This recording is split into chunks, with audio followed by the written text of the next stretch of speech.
As you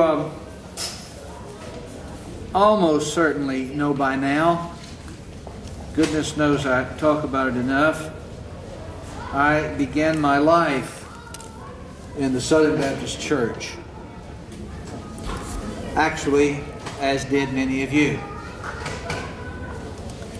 I grew up in the Deep South, just outside of Atlanta, in what was then the small town of Marietta, Georgia. Today, it's hard to really reclaim the memory of what it was like, because today Marietta is essentially a suburb of Atlanta. It's a bedroom community with little that separates the two. They sort of run into each other.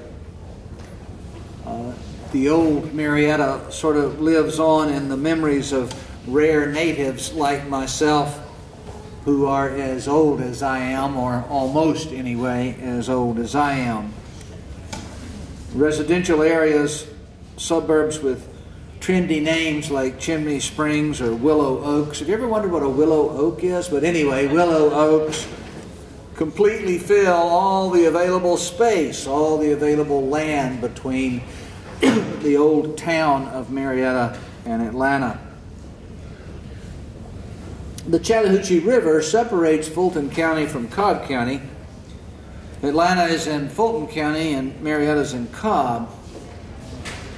Today, all of Cobb County, at least the eastern, southern portions of it, are simply called Marietta. What used to be small, distinct towns like Smyrna and Roswell and Alpharetta are all now just a part of Atlanta. They're neighborhoods where people live and commute to work in the city. But it wasn't like that when I was growing up. There was separation between Marietta and Atlanta. It was separation, there was space between them that was rural space. There was a 4-lane highway that connected the two, or almost connected the two. It wasn't a limited access highway, it was just 4 lanes, and it was known by the very creative title, the 4-lane. The way to go to Atlanta was to take the 4-lane, although there were some preferable back road accesses that one would take at traffic times, because the 4-lane could be a nightmare. And those back roads and the 4-lane itself went through farmland, land that was still producing crops and livestock. Now, we were, of course, informed by the city. Serious Christmas shopping was done at Rich's. A little bit less serious Christmas shopping was done at Davidson's, both of which were in downtown Atlanta. Until I was 15 years old, my father worked in Atlanta and commuted back and forth to see very special movies like Cleopatra or Ben-Hur or the Ten Commandments. Do those bring back some memories? To see those movies meant a trip to the Lowe's Grand down on Peachtree Street. And if you were real lucky, after the movie you would go have dessert at Led's, which is long gone now. But even so, there was much about my childhood that was small town. And that was true for the great majority of Americans at the time. This is easy to forget. I didn't look up the statistics, so I make no claim of exact accuracy. But prior to World War II, something like 85 to 90% of all Americans lived on farms. They lived in rural areas and were involved in farming. The war, World War II, and the demands that it brought for the production of war material drew populations into the cities. And when the war ended, many of the people just stayed there. It was the end of an era. in this country. It was the end of an agrarian society, and it was the beginning of what would later become called the urbanization of America. The suburbanization would come 20 years later. Well, a lot of that had to do with the Supreme Court decision to desegregate schools. It had to do with a lot of other things as well. I was born in 1946. Urbanization was well underway, but the cultural norms, the mores, hadn't caught up. That's normal. It takes us a while. It takes a generation or two for the culture to change, to follow what happens in society. My father was born and grew up in a little town of about 1,200 people in Chesney, South Carolina. It was a mill town, but the mill there employed about 300 people. Most everyone there was involved in some form of agriculture, and life was a calmer thing. Life moved at a slower pace.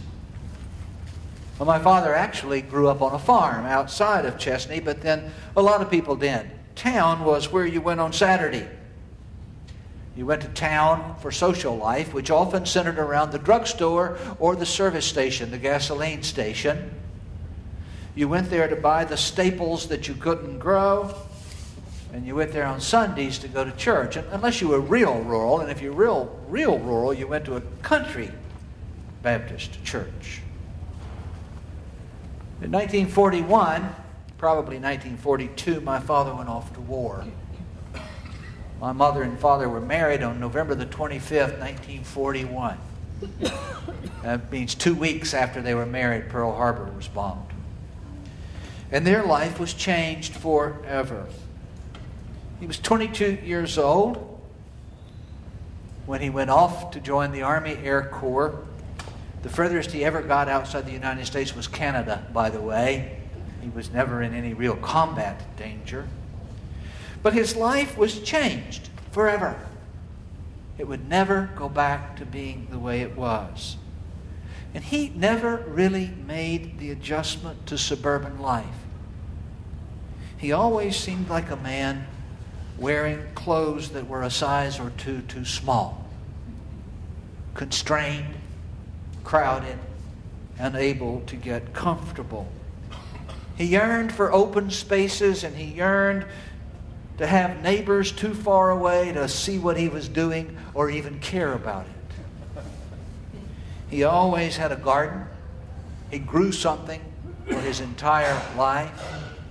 We moved into a better part of suburbia in Marietta, and didn't have enough sunlight in the backyard. Too many trees. Didn't have enough sunlight for a garden, and so he planted his turnip patch in the front yard. He really didn't care what the neighbors thought. He had a garden. So the religious culture I grew up in was Southern Baptist. But it was more than that. It was small town Southern Baptist.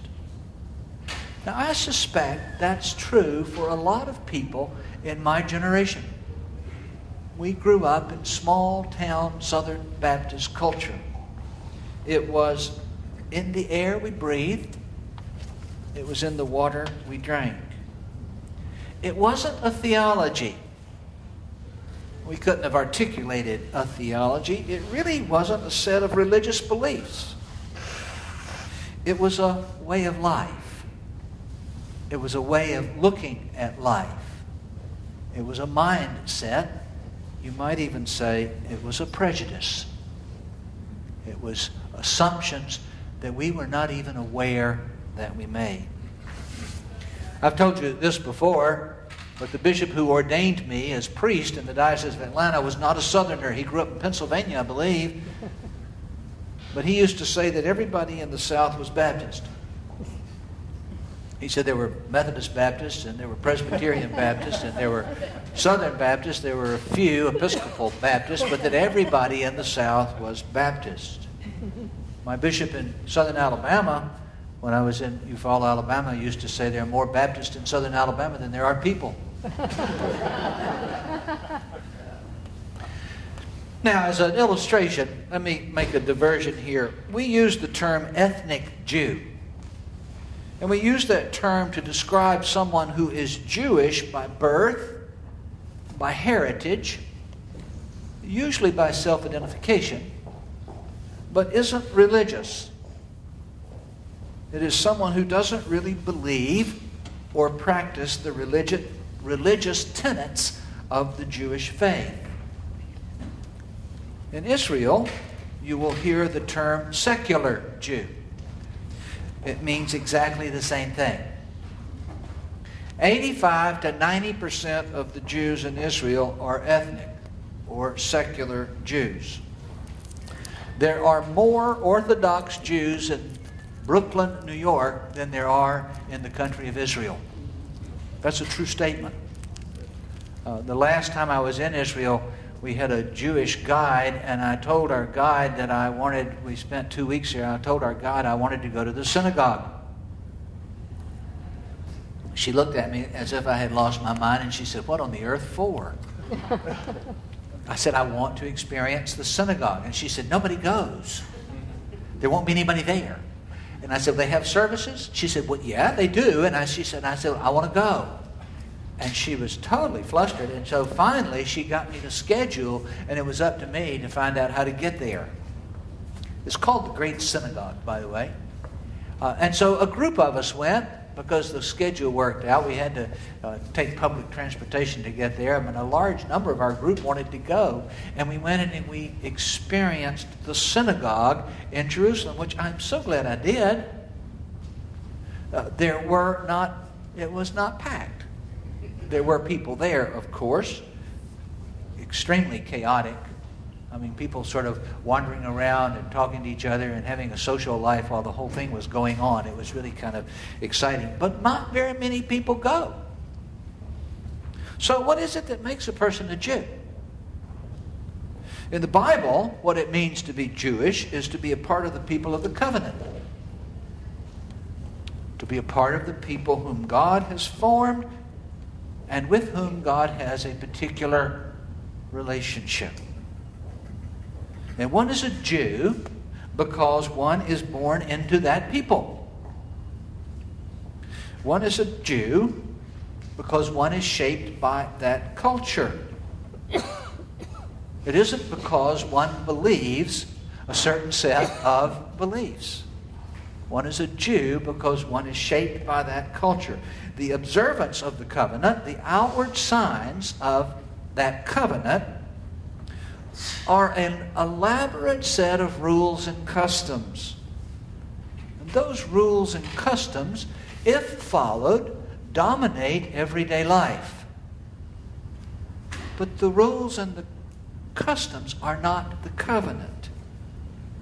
There is no attempt made that I am aware about to theologize a rationale for not eating meat, not eating meat and milk at the same time or at the same meal. I am not aware of any attempt to develop an elaborate theological expression of why one doesn't eat pork. It's simply a rule. It's simply a custom. And the rules and the customs form a framework on which the covenant is hung. It's just a way to keep one's self in constant awareness of this identity. They are ways in which a Jew is called into the covenant, and they serve as constant reminders. In the early days of Israel, there was very much a sense of clan to being Jewish. Extended family might be a way for us to think about. To be a Jew was to be a part of a family that belonged to a particular people. Sort of like an extended family. We're all part of the same family. Some of us are crazier than others of us. Some of us are better ambassadors of that family than others of us are. But all of us would have a sense of that identity of being a part of that clan. To be a Jew was to be connected to the land that was promised and given by God. It still is today. Even for Jews who have never been to Israel and will never go there for their entire life. It isn't a theological conviction. It isn't a philosophical conviction. It isn't rational. It's in your bones. It's emotional. It's the way you're shaped and formed. We don't understand that, and so we think we can solve the problems in the Middle East rationally by talking about things in logical kinds of ways, which has a hint, a window into how little we understand the Semitic mindset. All we have to do is sit down and point out to you how you will make more money if you do this differently, and being good Americans, you'll just catch on to that just in a moment. But it will always be that difficulty with understanding. It is a spiritual reality, not a political reality. To be Jewish is to be connected to the land. Now, there is, of course, a sense in which being Jewish can sometimes mean adhering to a set of religious beliefs. It's possible to convert to Judaism. At least it is possible in a Reformed Jewish tradition. There are many Jews, maybe most, who don't believe that's possible for conversion. There are rabbis, Orthodox rabbis, that will not permit conversion. You can't adopt being Jewish. There is a religious context, but there are many Jews who don't believe it. There are many Jews who don't practice it. And there's a great diversity among Jews who do believe it. Judaism is not an evangelical faith. Jews are not trying to convert anyone to Judaism. You have to be born into the family. So, after all I've said, being Jewish isn't all that clear at all. Is it? It's a religion. It's a practice of faith. There are synagogues. There's a professional clergy. Even if only a tiny, tiny fraction of Jews actually practice the rituals of the faith. It is a collection of customs and traditions. It's a mindset. And I suppose anyone could keep kosher. I suppose anyone could observe the Sabbath. It's a heritage. It's an identity. It's all of those things. And yet not one of them is really definitive. And yet one knows if one is Jewish. And one knows that it means something to be Jewish. If you are born a Jew, can you stop being a Jew? I have known 2 Episcopal priests over my years in ordained ministry, both of whom were born Jewish. One was born into an ultra-Orthodox family in Chicago and grew up as an Orthodox Jew. Both would say, and both indeed have said to me and to others in my hearing, that they haven't stopped being Jewish. It isn't an adherence to a certain set of principles. It's much more subtle, much more complicated than that.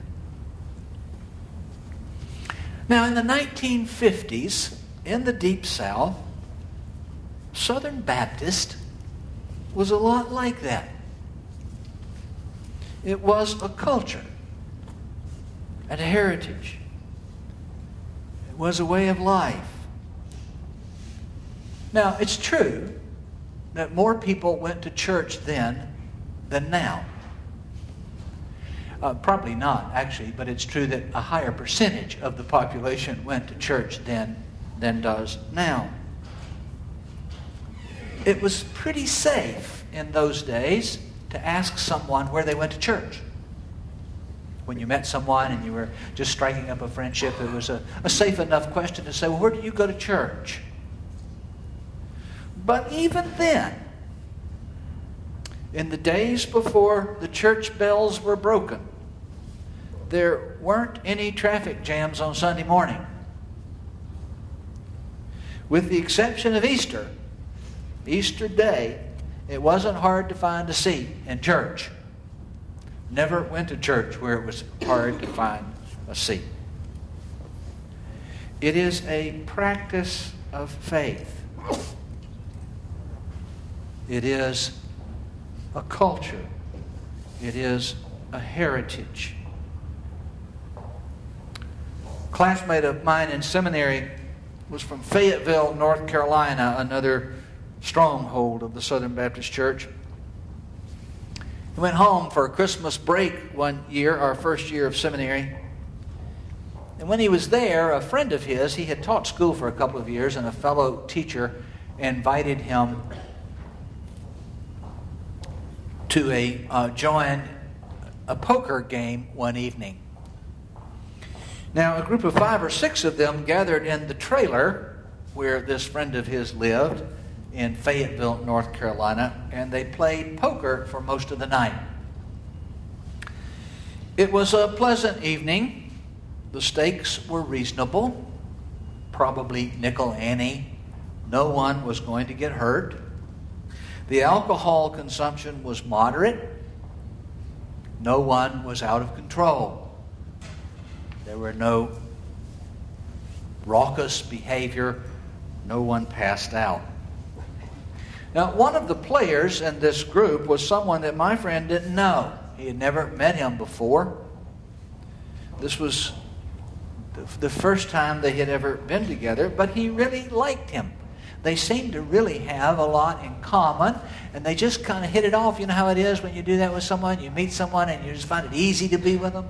They just sort of hit it off. And at one point in the evening, my friend's new friend asked him what he did.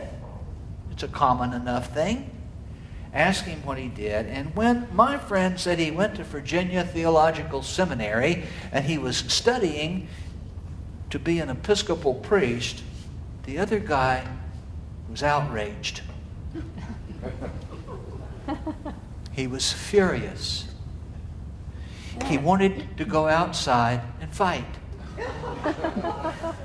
I'm serious. Maybe there was a little more than moderate alcohol flowing. I'm not sure.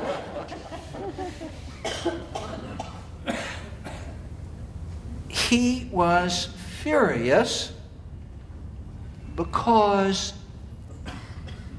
my friend was playing poker. He was gambling and drinking alcohol. Now, this guy was not particularly religious. He didn't go to church. He didn't really believe that what they were doing was sinful. He didn't believe that it was sinister or destructive. He didn't really have any theology about it. He could not have articulated what the problem was. He didn't think about it like that. But he was offended. He was offended to the point of wanting to do violence. He was an ethnic Baptist. He was a secular Baptist. Most of the people I knew were secular Baptists. My parents didn't go to church, at least not with any regularity.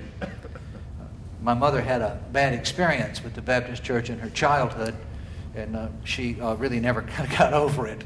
She grew up in a small town in South Carolina. She wanted no part of it. She did her best to tone down her hostilities to the institutional church, but every so often it would pop out. My father just didn't care one way or the other. I don't believe my father ever did. It just wasn't how he wanted to spend Sunday mornings. I don't believe he ever thought much about what he believed, what he didn't believe.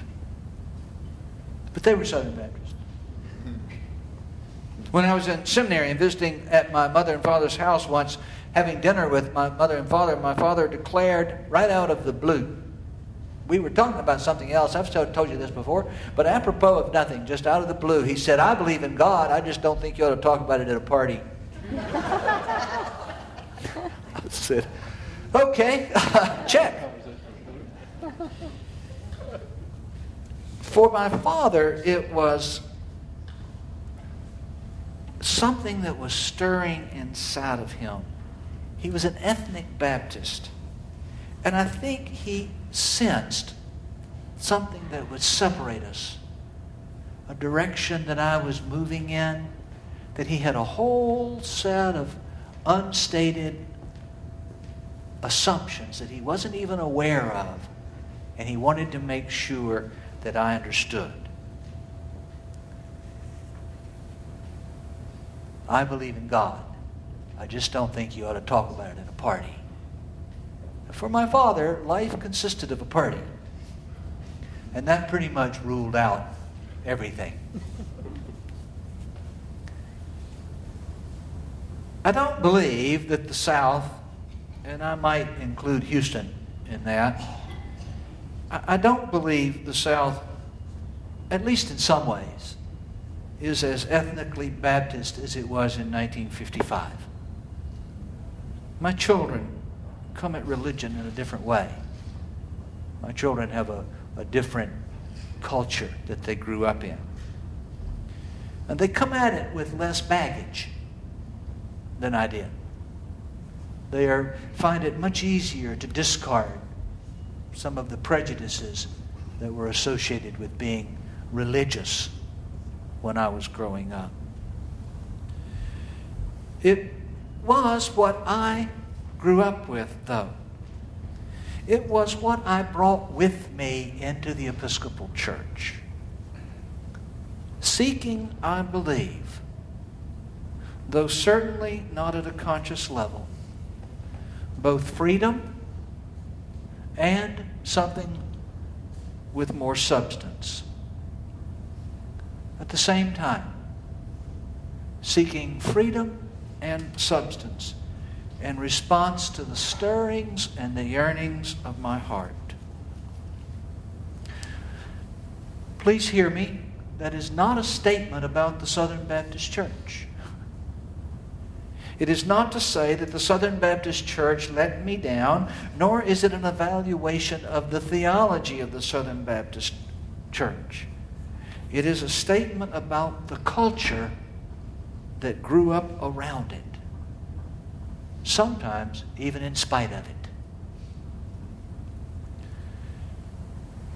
I don't believe that that is a fair or accurate description of today's culture. Much has changed in 50 years.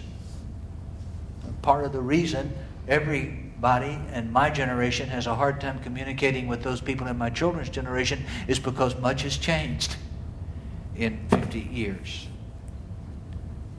But many of us here are my age, or close to it.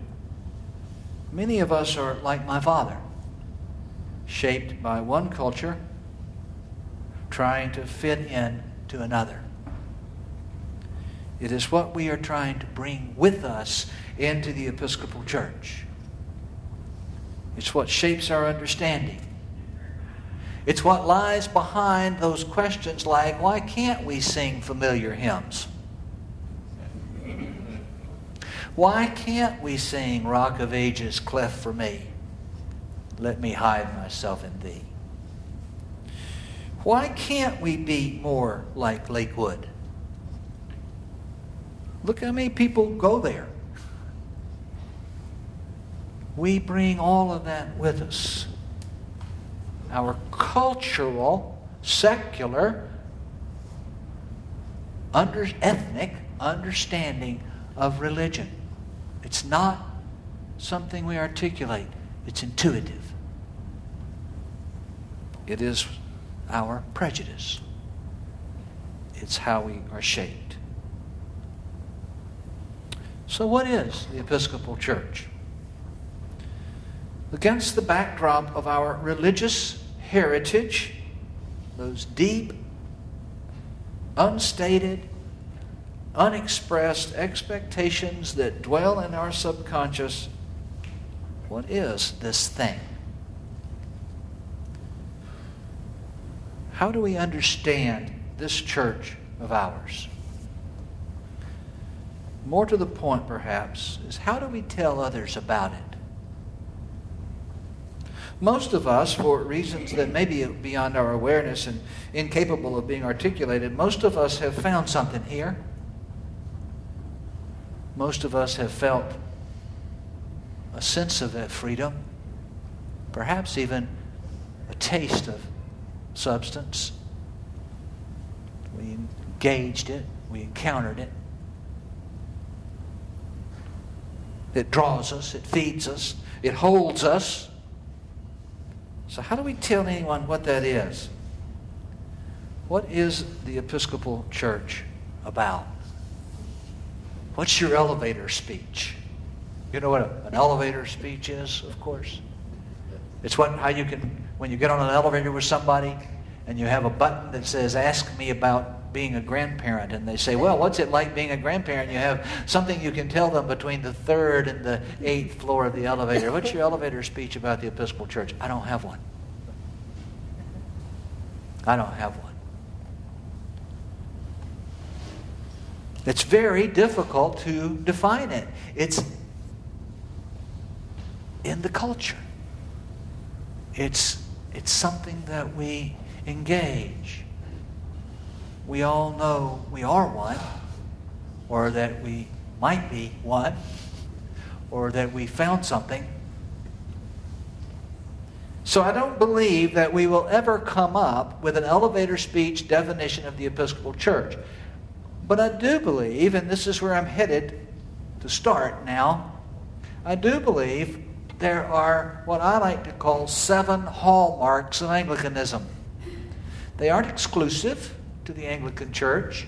I believe the reason I did this whole thing about the culture, the ethnicity of the culture that we live in, is because I think we bring these into that philosophy. We bring them into that culture, that heritage, that prejudice, if you will. But I do believe there are 7 hallmarks of what it means to be Anglican. I have not found this in a book. I don't know of anybody who has said this. Well, different pieces of it, but I sort of invented it, and I'd have no claim on exhaustive nature of the list. There may be other hallmarks of Anglicanism. This may not be all of them. But I'm going to spend the next few weeks talking about these. The Anglican Church is Catholic, not little c, capital C, not universal. I grew up in the Southern Baptist Church where it was considered to be sinful to be Catholic. We weren't sure at all that Catholics were Christian. But I mean, they were worse than not being Christian. They were superstitious and pagan and all of those kinds of things. And we all knew in 1961, was that the right year? We all knew that if John Kennedy got elected president, the Pope was going to be running the country. And so the big thing when we said the creed that we believe in one holy Catholic and Apostolic Church, one of the big questions in confirmation class was, what does it mean when it says Catholic? Why do we say we believe in the Catholic Church? And we were quickly assured, oh, that's a little c. Although if you look at the prayer book, it isn't. Oh, that's a little c. That doesn't mean Catholic. It means universal. And nobody ever thought that was okay. You know, the interesting thing is, in all the confirmation classes I ever went to where that came up, I never heard one person say, how are we universal? What does it mean to be universal? It was enough that we weren't Catholic. I believe in the Catholic Church, but not really. I believe in the universal church and don't know what that means, but that's okay. I don't know much else means either in the creed, so that's okay. I just don't want to be Catholic. We are Catholic. I will put you at some ease about that at some later date, but we are Catholic, capital C. We are Catholic in many, many, many ways. We are Reformed. I think the genius of the Anglican Church is that we are Catholic and Reformed. We are a Reformed church. We are a biblical church. I want you to write that down, have it laminated, and wear it on a thing around your neck. We are a biblical church. We believe in the Bible. We use the Bible. If you came to church every Sunday, you would hear in 3 years almost all of the Bible. 60-something% of the prayer book is Bible. We are a Bible-based church. We preach most every Sunday from appointed lessons from the Bible, which doesn't give us the freedom to pick and choose with a text that we want to talk about. For my text today, somebody told me what I had to preach on. We are a biblical church. We are much more biblical, much more biblical than most, I won't name any names, than most of the churches that you keep referring to as a Bible-based church. They aren't Bible-based churches. They're churches that throw around Bible verses. This is a biblical church. And I want to say more about that, but I want you to wear that sign. I go to a Bible-based church. Right on the heels of that, we are open-minded. We have always been. The Episcopal Anglican Church has always been an open-minded church. By that, we mean the politically correct hot-button word. We are inclusive. We've always been inclusive. We believe God does new things. And so if we are to follow this God, if we are to be in relationship with this God, we have to be able to open ourselves to that creativity, to the possibility that God may be doing something. Now, it's dangerous if we go off on our own and just figure out what it is that God's doing. If somebody is speaking to you, did you see that billboard? This is not a political statement. There was a marquee that said, Governor Perry, the words you hear are not mine, God. If somebody is hearing God tell them to do something, we need to get them help. There are diagnoses for that, and there are drugs they can take. But within the community, we test those calls, we test those visions, and we open ourselves to the possibility that God is doing something new. We are liturgical. The Anglican Church is liturgical. Part of what that means, and only part, but part of what that means is that we are sacramental. We are biblical and sacramental. And we are creedal. We are a church with a creedal definition of faith. We believe. That doesn't mean I believe. And by the way, that's an important distinction. Prayer Book got it right. I'll say more about that too. It's not just because we are a community, and it's not just because we share that faith. It's not important what you believe individually. I'm sorry. It's just not. That it is important. It's important to you, and it's important to how you live your life, and it's important to how your relationship with God develops and how that relationship is nurtured. But that's not what we're talking about. This is not a time for you to stand up and, like we did when I was growing up in the Baptist church, and have a pledge that we wouldn't drink alcohol. It's not a personal thing. What it is a statement of what the church, the Christian church, has professed since the beginning of the church. This is what we believe. Now, you may not believe it at the moment. It's not a test. It's not something you're going to have to sign to say, well, I'm a part of this club because I believe what this club believes. That's not the important thing. The important thing is, what do we believe as the Christian body? So we are creedal. And the seventh hallmark is hard to say real briefly, and so I will just file it by title, Richard Hooker. And we will come back to that about what I mean when I say Richard Hooker. Okay?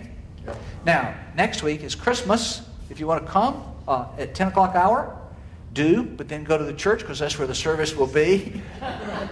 We will not have class on New Year's Day because the traffic is going to be so heavy getting down here that we just don't think we'll be able to fit it all in with the crowds that we will have on New Year's Day. But we will meet again on the 8th, and we will begin this process of 7 hallmarks of Anglicanism. Not any one of them will describe the Episcopal Church, and not all Episcopalians are all 7 of them. It doesn't work that way. It's in the air. I'm sorry. It's just not any better way to define it. Thank you. Oh my God, I'm going to miss you. This makes fantastic.